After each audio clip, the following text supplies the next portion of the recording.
Go for it, guys. You don't, don't hold on us. That's what we're waiting for all week. I think historically this is partially your fault. Oh yeah, probably. Ryan and Bert are here. Okay, Computer Science Education Week, that's coming up next week. What's going on? And please remember, it's me, so use small words. Okay? Well, it's all about developing. It's all about programming and coding. Yes, Computer Science Education Week is next week. It's celebrating actually the birthday of Admiral Grace Hopper. She was with the U.S. Navy and one of the first computer science pioneers. But there's something called the Hour of Code, and it's a worldwide event, over 116,000 events happening this year, basically trying to get into every classroom and to make programming, coding accessible to every student. Here in Hawaii, there's almost 200 events already registered, and there's still more coming online. The company I work for, Hawaii Information Service, we're a tech company, so we've adopted Kapunahala Elementary in Kaneohe because our CEO, Faith Geronimo, is good friends with Hawaii State Teacher of the Year, Stephanie Mew. So we're going into her third grade class, and we're going to be using a very kid-friendly programming language to teach them the concepts of computer science. Okay, so that's one thing. What's DevLeague? Well, so DevLeague was put together by a couple of guys, Russell Chang and Jason Sewell, and what they recognized was that there's a need for sort of a workforce development boot camp training for coders or people interested in getting into coding so that they can be better prepared for the jobs that are now becoming available. So they're going to be actually celebrating their 100th graduate. So they've had 13 cohorts.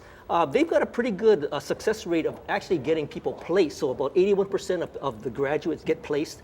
And so they're working directly with a lot of the employers in town who are looking for IT expertise, web programming, computer programming. And so they're getting people who are interested in going into those fields, getting them trained in a 12-week boot camp and getting them placed. Now they're also getting involved with something called Junior DevLeague, and Junior DevLeague also works with the middle school and high school kids to actually get them prepared for, like a career in computer science. Yeah. Okay. What about the do-it-yourselfers? The people that say, I can do this at home by myself. Right. Now, of course, if you have the resources and the time, DevLeague is great. We actually hired a graduate out of their 8th cohort, Gail. But if you want to do it at home, it's possible. There are great resources. Number one would be Codecademy. It's all web-based. As long as you have a browser, you can do it, and it's very fun. It's very interactive. It gives you achievements, and it helps you learn the fundamentals. You can learn programming from Khan Academy. That's a very big organization which covers everything, and computer science is part of it. Free Code Camp. Even Stanford puts its computer science classes online. So if you have the motivation and you can keep with it, you can actually teach yourself to program on your own. And maybe you can speak to this because you're going out to classes for 3rd graders. I mean, as early as that. But I've heard the education system, I mean, we're coming up to speed because the jobs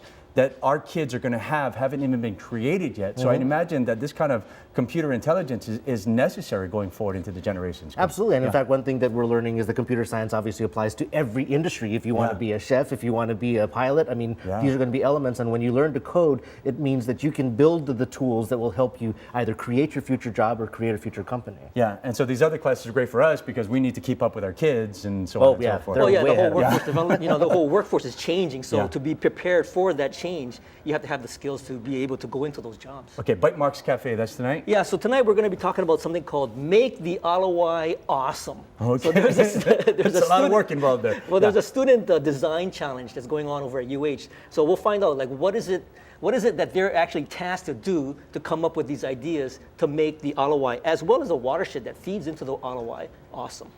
Yeah, cool stuff. Bert and Ryan, thanks for coming in. We appreciate it. All right, we're going to take a quick break. We'll be right back. You're watching Sunrise on Hawaii News Now. Hit it, guys!